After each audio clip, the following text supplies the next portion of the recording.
Hello बेटा। Previous lecture में हमने किया था एक्सप्रेशन आरएमएस स्पीड का और काइनेटिक इंटरप्रिटेशन ऑफ टेम्परेचर, है ना। अभी हम नया टॉपिक कर रहे हैं which is law of equipartition of energy.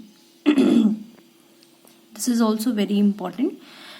तो ये जो लॉ था ये सबसे पहले मैक्सवेल ने इसको दिया, देन लेटर ऑन इसको थोरोली इन्वेस्टिगेट किया बोल्ट्जमैन ने using the concept of degrees of freedom. ठीक है, तो लॉ ऑफ इक्विपार्टीशन की जो स्टेटमेंट है वो क्या बोलती है कि जो मीन एनर्जी है हर एक डिग्री ऑफ फ्रीडम की, जो भी मॉलिक्यूल मोशन में है, ठीक है, वो सेम है, clear, and is equal to half kT। Clear कि जो एनर्जी है हर एक डिग्रीज ऑफ फ्रीडम में वो सभी मॉलिक्यूल्स की सेम है और वो किसके इक्वल है, हाफ kT के इक्वल। ऑल्टरनेटिवली भी एक स्टेटमेंट है जिसको हम law of equipartition of energy के लिए डिराइव कर सकते हैं। वो अकॉर्डिंग टू दैट स्टेटमेंट क्या है कि जो टोटल काइनेटिक एनर्जी है किसी भी डायनामिकल सिस्टम में जिसमें कि बहुत सारे पार्टिकल्स हैं वो इक्वली डिस्ट्रीब्यूटेड है among it's all the degrees of freedom of motion of the particle. ठीक है, और वो जो एनर्जी है जो एसोसिएटेड है वो वही हाफ kT हर एक डिग्रीज ऑफ फ्रीडम है। तो हमने प्रीवियस लेक्चर में हमने पढ़ा है काइनेटिक थ्योरी ऑफ, जो हमने गैसेस जो निकाली थी ट्रांसलेशनल काइनेटिक थ्योरी, वो हमने ये एक्सप्रेशन पढ़ा था कि वो किसके इक्वल आती है, half mc² is equal to 3/2 kT, जहाँ पे k क्या है, R/n। क्लियर। अब according to Maxwell theory in the steady state हमें पता है कि वहाँ पे जो स्टेडी स्टेट में क्या होता है, u² is equals to v² is equals to w² होता है ना। और ये जो एवरेज, जो अगर मैं कंपोनेंट ऑफ वेलोसिटी की बात करूं तो इन तीनों का सम जो होता है वो किसके इक्वल होता है, c² के। हमने एक एवरेज स्पीड कंसिडर कर ली थी ना, तो इसलिए हम मान सकते हैं कि जो काइनेटिक एनर्जी भी है वो भी क्या हो जाएगी, स्टेडी स्टेट में तीनों की इक्वल हो जाएगी काइनेटिक एनर्जी भी। तो जो एवरेज काइनेटिक एनर्जी अगर मैं कंसिडर करूं तो 1/3 हो जाएगी इन सबके सम का। ठीक है ना, तो 1/3 ऑफ हाफ mc², क्योंकि ये इन तीनों का एवरेज है। ठीक है, क्लियर। हेंस तो हम अब इसको किस तरीके से लिख सकते हैं, 1/3 of half mc² will be return as 1/3 of half mc² की वैल्यू हमने क्या निकाली थी, 3/2 kT, तो 3/2 kT हमने यहाँ लिख दी और ये किसके इक्वल आ गई, हाफ kT के। यही तो था हमारा इक्विपार्टीशन लॉ कि जो एनर्जी एसोसिएटेड है हर एक एनर्जी डिग्रीज ऑफ फ्रीडम पे वो किसके इक्वल है, हाफ kT के इक्वल है। ठीक है, अब ये जो लॉ है बेटा, this law only can apply at room temperature and above room temperature. Very low temperature पे हम इस लॉ को अप्लाई नहीं कर सकते हैं। ठीक है, तो ये चीज आपको ध्यान रखनी है। क्लियर। अब जो नेक्स्ट टॉपिक है हमारा वो है principal specific heat of gas. अब प्रिंसिपल स्पेसिफिक हीट्स आप हमें ऑलरेडी पता है कि दो तरीके की हमारे पास प्रिंसिपल स्पेसिफिक हीट होती है, एक होती है CV और एक होती है CP। CV जो है वो special heat, specific heat under constant volume conditions पे होती है, और CP जो होती है वो specific heat under constant pressure conditions पे हम उसको बोलते हैं, स्पेसिफिक मोलर हीट हम बोलते हैं इनको, है ना।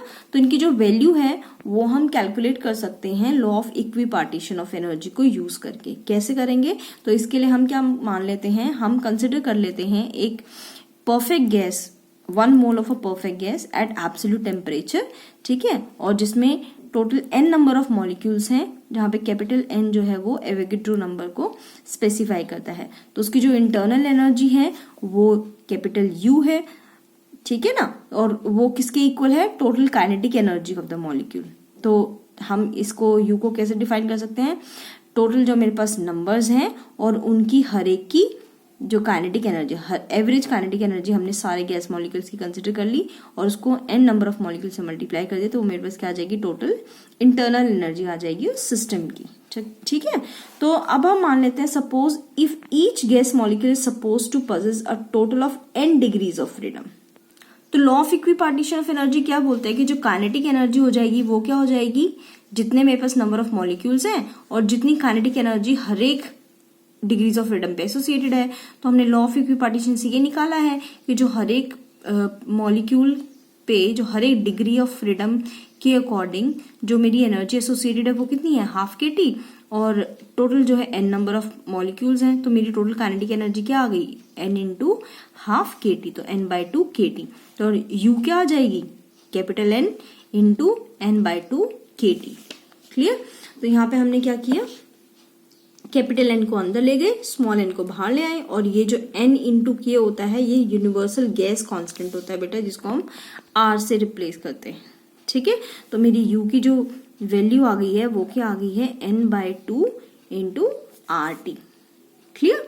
तो अब अगर मुझे CV को डिफाइन करना है, CV को आपको पता है ये CV होता क्या है कि किसी भी क्वांटिटी, ये क्वांटिटी है जो कि थर्मल एनर्जी को रेज करने के लिए काम आती है। ठीक है, या फिर हीट को हम बोलेंगे 1 मोल ऑफ गैस के टेम्परेचर को इंक्रीज या हीट चेंज के लिए। ठीक है, तो इसको हम जो है इस तरीके से डिफाइन करते हैं CV को, du/dt। तो अगर मैं इस इक्वेशन को इंटीग्रेट कर दूं विद रिस्पेक्ट टू T तो मुझे du/dt मिल जाएगा, और वही क्या होता है, CV होता है। तो हमने इसको डिफरेंशिएट कर दिया, तो हमारे पास जो CV की वैल्यू आई वो क्या आ गई, n/2 R। ठीक है, और आपने मेयर्स रिलेशन एक पढ़ा होगा 11th स्टैंडर्ड में, जब आपने थर्मोडायनेमिक्स पढ़ा था, तो उसमें आपने रिलेशन पढ़ा होगा CP माइनस CV का। वो क्या होता है, CP minus CV is equals to R। Clear है। तो CV की वैल्यू हमने निकाल ली है। ठीक है, तो हम यहाँ पे CP की वैल्यू भी निकाल सकते हैं अगर मैं CV की वैल्यू को पुट कर देती हूँ तो, क्योंकि ये भी इन टर्म्स ऑफ R ही है ना।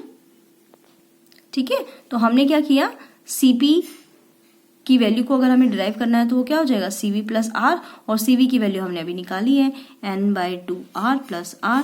ये मेरे पास आ गई CP की वैल्यू। अब CP ओवर CV का जो रेशियो होता है बेटा, उसको हम गामा से डिनोट करते हैं। ठीक है ना, और उसकी अगर मैं वैल्यू की बात करूँ तो वो हमारे दोनों का रेशियो ले लिया, तो वो मेरे पास क्या आ गया, 1 + 2/n। Clear. Now some particular cases arise here for monatomic gases, diatomic gases and polyatomic gases molecules के लिए, तो वो हम 1 by 1 स्टडी करते हैं। अगर मैं मोनोटॉमिक गैस की बात करूं तो मोनोटॉमिक गैस में जो मॉलिक्यूल्स होते हैं उनकी जो डिग्रीज ऑफ फ्रीडम होती है वो 3 होती है। ठीक है, और ये ट्रांसलेशनल डिग्रीज ऑफ फ्रीडम है। तो यहाँ पे CV की वैल्यू है n/2 R, n कितना है 3, तो हमने n की वैल्यू पुट कर दी। तो ये मेरे पास, मतलब आपको क्या करना है, ये वैल्यू याद रखने की जरूरत नहीं है, ये तो आप कैलकुलेट कर सकते हो। आप ये याद जरूर रख लेना बेटा कि डिग्रीज ऑफ फ्रीडम कितनी होती है, क्योंकि इन पे बेस्ड न्यूमेरिकल्स आ जाते हैं। इसी तरीके से आप CP की वैल्यू निकाल लोगे और ऐसे ही गामा की वैल्यू निकाल लोगे। नाउ अगर मैं डायटोमिक गैसेस की बात करूं तो हर एक मॉलिक्यूल पे जो डिग्रीज ऑफ फ्रीडम होता है वो होते हैं 5 डिग्रीज ऑफ फ्रीडम। 3 जो होते हैं वो ट्रांसलेशनल मोशन के लिए होते हैं, और 2 जो होते हैं वो रोटेशनल मोशन के लिए होते हैं। क्लियर। तो n की वैल्यू क्या होगी, 5, तो CV हमने निकाल दिया, वो क्या आ गया 5/2 R। CP जो हमारा आ गया वो क्या आ गया 7/2 R, और जो गामा आ गया वो हो गया 7/5, जिसकी वैल्यू ये है। क्लियर। ऐसे ही अगर मैं पॉलीएटॉमिक गैसेस की बात करूं तो वहां पे जो डिग्रीज ऑफ फ्रीडम होती हैं हर एक मॉलिक्यूल के पास वो 6 होते हैं, 3 ट्रांसलेशनल एंड 3 रोटेशनल।